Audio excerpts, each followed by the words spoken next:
Hey everyone! Get ready for a surprisingly delicious and super easy recipe that will absolutely blow your mind.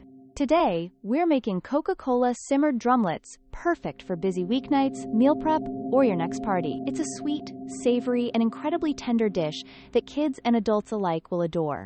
Gather your ingredients for this quick culinary adventure. You'll need about a pound of chicken drumlets, 1 can of regular Coca-Cola, a few tablespoons of soy sauce, some minced garlic, a little grated fresh ginger, and a dash of black pepper.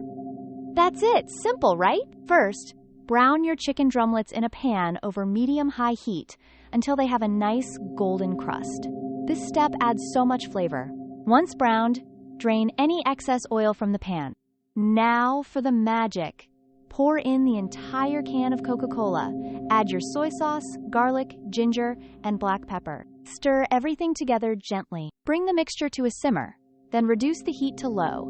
Cover the pan and let those drumlets cook for about 20 to 25 minutes. After simmering, remove the lid and increase the heat slightly. Let the sauce reduce and thicken until it coats the chicken beautifully. It will turn into a glossy, irresistible glaze. Serve these amazing drumlets hot with a side of rice or a fresh salad. You won't believe how flavorful and tender they are. Give it a try.